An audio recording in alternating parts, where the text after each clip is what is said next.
औज़ुबिल्लाहिमिनश्शैतानिर्रजीम बिस्मिल्लाहिर्रहमानिर्रहीम। मेरा नाम मोहम्मद मुनीब है और आज हम जिस टॉपिक को डिस्कस करेंगे वो है 3D प्रोजेक्शन। कि 3D प्रोजेक्शन जो है इसके कंटेंट्स को देखते हैं कि 3D प्रोजेक्शन में जो है सबसे पहले हम उसके इंट्रोडक्शन को देखेंगे। फिर हम टाइप्स ऑफ जो 3D प्रोजेक्शन होती हैं, जो 3D प्रोजेक्शन की जो टाइप्स हैं, जो कि ये तीन आपके सामने बनी हुई हैं, आइसोमेट्रिक, ऑब्लिक और डायमेट्रिक। तो इन तीनों टाइपों को हम डिटेल से डिस्कस करेंगे आज के इस टॉपिक में।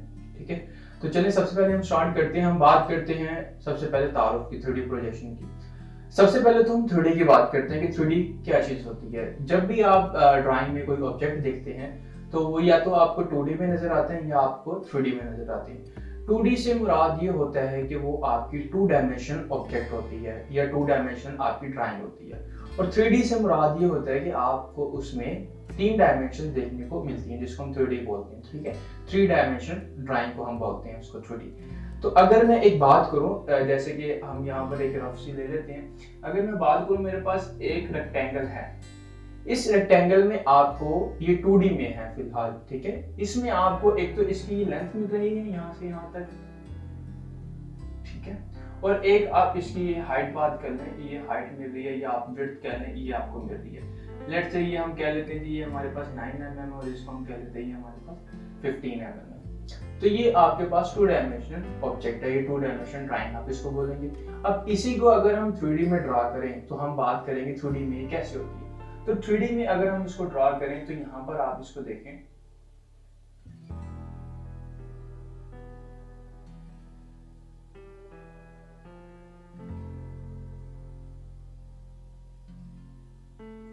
वही रेक्टेंगल को मैंने 3D में ड्रा कर दिया। सेम रेक्टेंगल थी मेरे पास, लेकिन अब वो 3D में आ गई। अब 3D में आने का मतलब क्या हुआ कि इसमें मुझे इसकी ये जो हाइट या विड्थ थी वो भी मुझे मिल गई है, और यहाँ पर जो है मुझे इस ऑब्जेक्ट की लेंथ भी मुझे मिल गई है, और प्लस इसमें मुझे एक और डायमेंशन मिल गई, इसकी जो विड्थ होती है या थिकनेस जिसको हम बोलते हैं वो भी मुझे मिल गई है। ठीक है, वो हम कह लेते 3 mm है, ये हमारे पास 9 mm थी और यहाँ पर ये हमारे पास 15 mm थी।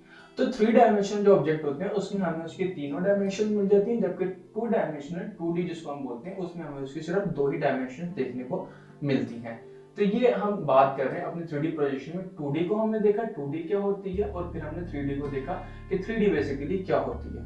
तो ठीक इसी तरह 3D प्रोजेक्शन। अब प्रोजेक्शन की बात करते हैं। किसी भी आप ऑब्जेक्ट को जब ड्राइंग में किसी भी आप ऑब्जेक्ट को देखते हैं तो उसके जब हम उसको देख रहे होते हैं, उसको अपनी आंख से देखकर उसका एक अक्स जो है वो आप ड्रा करते हैं कि हम इसको लेट से यहाँ से देख रहे हैं या हमें यहाँ से कैसा दिख रहा है। तो हम उसको जब ड्रा करते हैं उसके अक्स को, तो वो हम बात करते हैं कि हमने वो प्रोजेक्शन का कहलाता है। ठीक है, जब भी आप किसी भी ड्राइंग में कोई भी ऑब्जेक्ट है उसको देखकर ड्रा करते हैं उसके अक्स को, तो हम बोलते हैं कि हमने प्रोजेक्शन का अमल किया है। ठीक है, अब वो जो हम ऑब्जेक्ट को ड्रा करके जो है उसको देखकर उसको ड्रा करते हैं, तो उसके जरिए हमें एक इमेज या जिसको हम व्यू बोलते हैं वो हमें शो होता है। हमें जब हम उसको देखते हैं उसके जरिए जब हम एक ऑब्जेक्ट को ड्रा करेंगे, अक्स हमें जो मिलेगा उसको हम ड्रा करेंगे ड्राइंग पर, अलग पेपर पर, तो वहां पर जो हमें इमेज मिलता है उसको हम बोलते हैं ये व्यू है हमारे पास। ठीक है, जिस तरह की आप ड्राइंग में जब बात करते हो तो हमें टोटल जो है 6 जो है व्यूज देखने को मिलते हैं, नंबर ऑफ 6 जो है व्यूज होते हैं। इसमें टॉप व्यू होता है, फ्रंट व्यू होता है, साइड व्यू होता है, बॉटम व्यू होता है। अगर आप यहाँ पर 3D में बात करें तो ये आपका साइड व्यू है, या आपका फ्रंट व्यू होगा, ये टॉप होगा, इसी तरह एक इसका बॉटम व्यू होगा, इसका बैक साइड भी व्यू होगा। तो कुल मिला के हमारे पास जो है 6 व्यूज देखने को हमें मिलते हैं। ठीक है, तो 3D प्रोजेक्शन में हमने बात की कि जब भी आप किसी भी ऑब्जेक्ट को 3D ऑब्जेक्ट को जब देखते हैं, उसके हम जब इमेज ड्रॉ करते हैं, उसका अक्स ड्रॉ करते हैं, तो हमें एक इमेज मिलती है और इमेज को हम जो है वो व्यू बोलते हैं। ठीक है, ठीक इसी तरह ये हमारी जो है वो 3D प्रोजेक्शन है। इसके बाद हम बात करते हैं कि हमारे पास जो है जो 3D प्रोजेक्शन होती है इसकी 3 इकसाम है। तो ये कौन कौन सी इकसाम है, जिसमें हम आइसोमेट्रिक को बात करेंगे, ऑब्लिक को देखेंगे और डायमेट्रिक देखेंगे, इनमें तीनों में क्या डिफरेंस है। लेकिन इससे पहले हम एक छोटी सी और चीज समझते हैं जिसको हम पिक्टोरियल ड्राइंग बोलते हैं कि पिक्टोरियल ड्राइंग जो है वो बेसिकली क्या है। बेसिकली जो आपके पास 3D ड्राइंग होती है इसी को हम अपनी पिक्टोरियल ड्राइंग बोलते हैं। जो हमारे पास 3D ड्राइंग होती है इसी को हम पिक्टोरियल ड्राइंग बोलते हैं, जो भी हमारे पास 3D ड्राइंग होती है। अब इसकी मजीद जो है हमारे पास 3 टाइप्स होती हैं, जिसको हम जो है आइसोमेट्रिक प्रोजेक्शन, ऑब्लिक या फिर डायमेट्रिक बोलते हैं। अब ये जो पिक्टोरियल ड्राइंग होती है, ये जिसकी हम 3D बात कर रहे हैं, अगर आप इसको देखें, इसको बाखूबी इसका मुशाहिदा करें, तो इसको आप लोग देखेंगे कि ये हमें क्लियर जो है एक किसी भी ऑब्जेक्ट की ड्राइंग मिलती है 3D में, बिल्कुल क्लियर होती है, जबकि 2D में जो है हमें क्लियर चीज नहीं होती। इसमें हमें देखें इसकी थिकनेस भी मिल गई, जबकि इसमें हमें थिकनेस का नहीं पता था।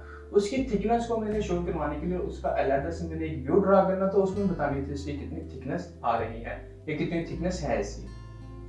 जबकि 3D में हमें वो काम नहीं करना पड़ रहा, हमने एक ही ऑब्जेक्ट ड्रा किया है, एक ही उसी में हमने उसकी तीनों डायमेंशन दे दी हुई है। अब 3D जो है इसकी, जिसको हम पिक्टोरियल ड्राइंग भी बोलते हैं, इसकी हम अगर देखें तो ये हमें बाखूबी ऐसे लगता है जैसे कि हमने किसी कैमरे से ली गई तस्वीर हो, ठीक है, जैसे कि ऐसे लगता है कि ऑब्जेक्ट बिल्कुल हमारी आंखों के सामने पड़ा हुआ है, जबकि 2D में हमें क्लियर नहीं हो रहा होता बेसिकली ये ड्राइंग है कैसे।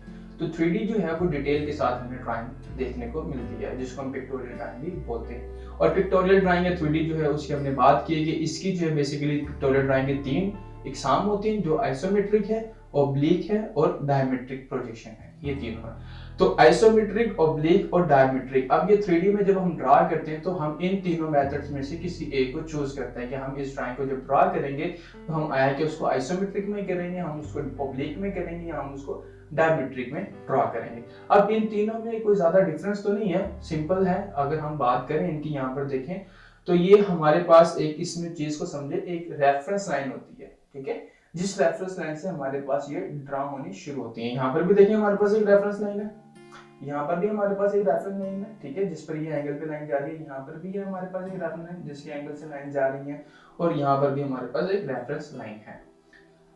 अब अगर आप एक ऐसा व्यू देखते हैं जिसकी वर्टिकल लाइंस आपको बिल्कुल नीचे की तरफ जो है वो सीधी जो है वर्टिकली आपको लाइंस जो है वो ड्रा हुई भी मिले, जब भी आप इस ऑब्जेक्ट को देखें जिसकी वर्टिकल लाइंस आपको बिल्कुल वर्टिकली लाइनें जो है वो इसी तरह ड्रा हुई भी मिले, जबकि उसकी जो हॉरिजॉन्टल लाइंस है, रेफरेंस लाइन से हॉरिजॉन्टल लाइंस वो कुछ एंगल पर हों, ठीक है, यहाँ पर वर्टिकल लाइंस वर्टिकली ड्रा है, हॉरिजॉन्टल लाइन को भी बिल्कुल सीधे ऐसे 180 डिग्री पर ही ड्रा होना चाहिए था, लेकिन यहाँ पर वो क्या है, कुछ एंगल पर है, ठीक है, डिफरेंट एंगल पर वो ड्रा हुई है। वो एंगल भी मैंने लिखा, वो एंगल है 30 डिग्री का। तो जब आपको हॉरिजॉन्टल लाइन से आपकी जो इसकी लाइंस है, हॉरिजॉन्टल लाइंस, रेफरेंस लाइन से हॉरिजॉन्टल लाइंस आपको 30 डिग्री पर ड्रा हुई भी मिले और दोनों साइडों से 30 डिग्री का ही एंगल हो, तो उसको आप समझेंगे या उसको आप बोलेंगे कि ये जो है हमारे पास आइसोमेट्रिक व्यू है, ठीक है। आइसोमेट्रिक व्यू वो व्यू होता है जिसको जो वर्टिकल लाइंस है आपके, वो आपको वर्टिकली देखने को मिले 90 डिग्री के एंगल पर, और जो हॉरिजॉन्टल लाइन है वो आपको जो है 30 डिग्री के रेफरेंस लाइन से 30 डिग्री के एंगल पर देखने को मिले, तो इसको आप बोलेंगे कि ये आपका आइसोमेट्रिक व्यू है, ठीक है। अब हम बात कर लेते हैं थोड़ी सी ऑब्लिक प्रोजेक्शन की। तो ऑब्लिक प्रोजेक्शन में जो है हमें जब ड्राइंग में कोई ऐसा व्यू देखने को मिलता है, कोई ऐसा ड्रा हुआ हो 3D, ये देखिए तीनों 3D है, इसमें आपको तीनों डायमेंशन देखने को मिलेंगे, ठीक है, ये भी 3D है, ये भी 3D है, ये भी 3D है, लेकिन कुछ एंगल्स का फर्क है, ठीक है, इनकी जो रेफरेंस लाइन से कुछ एंगल्स का थोड़ा बहुत फर्क है, जिसकी वजह से ये तीनों डिफरेंट जो है वो अलग अलग कैटेगराइज हुए हैं। तो आइसोमेट्रिक में हमने बात की कि वर्टिकल लाइन वर्टिकल ही होंगी, जबकि हॉरिजॉन्टल जो लाइन है रेफरेंस लाइन से वो 30 डिग्री पर एंगल पर होंगी। अब इसमें अगर हम बात करें ऑब्लिक पर, तो इसमें वर्टिकल लाइन तो वर्टिकल ही ड्रा हुई होंगी, लेकिन रेफरेंस लाइन से जब एक फेस जो है वो रेफरेंस लाइन के साथ ही ड्रा होगा 180 डिग्री पर, जबकि जो इसका दूसरा फेस होगा वो हमें 45 डिग्री के एंगल पर देखने को मिलेगा। ऑब्लिक प्रोजेक्शन में क्या होगा कि जो हमारी वर्टिकल लाइन है वो तो वर्टिकली ड्रा हुई भी होंगी, जो रेफरेंस लाइन से जो हमारे पास हॉरिजॉन्टल लाइंस होंगी वो एक फेस से, अगर हम बात करें एक फेस से, तो वो हमें हॉरिजॉन्टल ही नजर आएगी, ठीक है, 180 डिग्री पर ही नजर आएगी, जबकि इसका दूसरा फेस जो होगा वो हमें 45 डिग्री पर देखने को मिलेगा। यहाँ पर क्या था, दोनों फेस 30 डिग्री के एंगल पर ड्रा थे, यहाँ पर क्या एक फेस 180 पर ही है बिल्कुल सीधा रेफरेंस लाइन के साथ, और जो दूसरा फेस है वो हमें 45 डिग्री के एंगल पर ड्रा हुआ मिला है। तो इस तरह की अगर आप कोई ड्राइंग देखें, इस तरह की आप किसी भी ड्राइंग में इस तरह का आप 3D कोई व्यू देखें, तो उसको आप कौन सा बोलेंगे, ये हमारे पास ऑब्लिक प्रोजेक्शन है, ठीक है, ये ऑब्लिक जो है हमें व्यू देखने को मिल रहा है। अब हम बात कर लेते हैं डायमेट्रिक की। डायमेट्रिक में अगर हम बात करें तो इसमें भी हमें बिल्कुल वैसे ही जो हमारी वर्टिकल लाइन है वो हमें वर्टिकल ही देखने को मिलेंगी, ठीक है, 90 डिग्री के एंगल पर, 90 डिग्री के एंगल्स पर, और जो कि हमारी हॉरिजॉन्टल लाइंस है जो कि रेफरेंस लाइंस होंगी वो एक फेज से हमें 60 डिग्री पर यानी कि 7 डिग्री पर हमें ड्रा हुई भी मिलती हैं, और जबकि इसका जो दूसरा फेज होता है वो हमें 42 डिग्री पर हमें एंगल पर जो है वो लाइन देखने को मिलती है रेफरेंस लाइन से। तो वर्टिकल लाइन जो है वो 90 डिग्री के एंगल भी ड्रा हुई भी होंगी, और जो कि हमारी रेफरेंस लाइन से हॉरिजॉन्टल लाइंस हैं वो एक फेज से 7 डिग्री पर ड्रा होगी और दूसरे फेज से वो हमें 42 डिग्री के एंगल पर ड्रा हुई भी मिलेगी। तो इस तरह की अगर हम व्यू को देखें ड्राइंग में तो उसको हम बोलेंगे ये कौन सा है, ये हमारे पास डायमेट्रिक प्रोजेक्शन है। ठीक है, तो 3D प्रोजेक्शन में हमने सबसे पहले बात की कि 3D प्रोजेक्शन में हमने उसके इंट्रोडक्शन को देखा, जिसमें हमने सबसे पहले 2D और 3D ड्राइंग को समझा कि 2D और 3D ड्राइंग कौन सी होती है। इसके बाद जो है हमने फिर इंट्रोडक्शन टू 3D प्रोजेक्शन के बाद हमने इसकी टाइप्स ऑफ प्रोजेक्शन को देखा, जिसमें सबसे पहले हमने देखी हमारी आइसोमेट्रिक प्रोजेक्शन, जो कि ये हमने बात की है यहाँ पर। आइसोमेट्रिक प्रोजेक्शन में हमने देखा कि वर्टिकल लाइन जो होती हैं वो वर्टिकल ही ड्रा होती हैं, जबकि हॉरिजॉन्टल जो लाइंस हैं वो रेफरेंस लाइन से 30 डिग्री के एंगल पर ड्रा होती हैं। ठीक इसी तरह हमने उसके बाद बात की अपनी ऑब्लिक प्रोजेक्शन की। तो ऑब्लिक प्रोजेक्शन में हमने देखा कि हमारे पास जो है वर्टिकल लाइंस वो वर्टिकल ही ड्रा हुई होती हैं, और जो रेफरेंस लाइन से हॉरिजॉन्टल लाइंस होती हैं वो एक फेज से बिल्कुल सीधी मतलब 180 डिग्री पर ही होगी, जबकि दूसरे फेज से वो हमें 45 डिग्री पर देखने को मिलती है या ड्रा हुई भी मिलती है। ठीक इसी तरह हमने अपने डायमेट्रिक प्रोजेक्शन जो कि हमारी तीसरी टाइप है, इसी की टाइप ऑफ प्रोजेक्शन की या पिक्टोरियल ड्राइंग की, तो इसमें जो हमने तीसरी इसकी बात की तो ये हमारा डायमेट्रिक होता है व्यू। और इसमें क्या कहते हैं हम कि वर्टिकल लाइंस जो हैं वो हमें 90 डिग्री के एंगल पर ही देखने को मिलेंगी, जबकि रेफरेंस लाइन से जो हॉरिजॉन्टल लाइंस हैं वो एक फेज से 7 डिग्री के एंगल पर होगी और दूसरे फेज से वो 42 डिग्री के एंगल पर होगी।